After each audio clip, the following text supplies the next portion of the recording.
Arestado ang dalawang lalaki na hulikam na ng hold up sa isang burger stand sa Pandi, Bulacan itong linggo. Bukod sa patalim na ginamit sa krimen, nakumpiska rin sa isa sa kanila ang isang baril at umano'y shabu. May unang balita si James Agustin. Naaresto na ng pulisya sa ikinasang hot pursuit operation ng isa pang sospek sa pang-hold up sa burger stand sa Pandi, Bulacan. Natuntun kagabi ang 24 anyo sa sospek sa barangay Kakarong Bata matapos makatanggap ang pulisya ng tip mula sa concerned citizen. Pumunta kami doon upang verifikahin kasama yung witness at pagdating namin doon ay nakita noong witness namin na ito nga yung backride na ng hold up.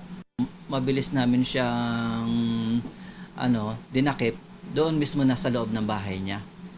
Mag-alas 3 sa madaling araw nitong July 12 na makunan sa CCTV ang pang-hold up ng riding in tandem. Natangay mula sa tindera mahigit 1,000 pisong pera at cellphone. Ang 24 anyo sa lalaki ay tinuturong nakita sa CCTV na pumasok sa burger stand at nagdeklara ng hold up. Nabawi sa kanya ng mga pulis ang isang patalim, damit at helmet na ginamit sa krimen. May nakuha ring mahigit 5 gramo ng umano'y shabu at isang baril na kargado ng 3 bala. Wala siya maipakitang kakulang dokumento para sa baril. Ginagawa nila itong mga illegal activity na to para makalikom ng pera para pangbili ng droga at pambenta rin. Kailangan madala namin ito sa crime laboratory para sa cross-matching at matingnan kung ito ay na-involve o nagamit sa ibang krimen. Unang naaresto ng pulisya nitong Lunes ang 25 anyo sa lalaking sospek na siya nagmaneho ng motorsiklo.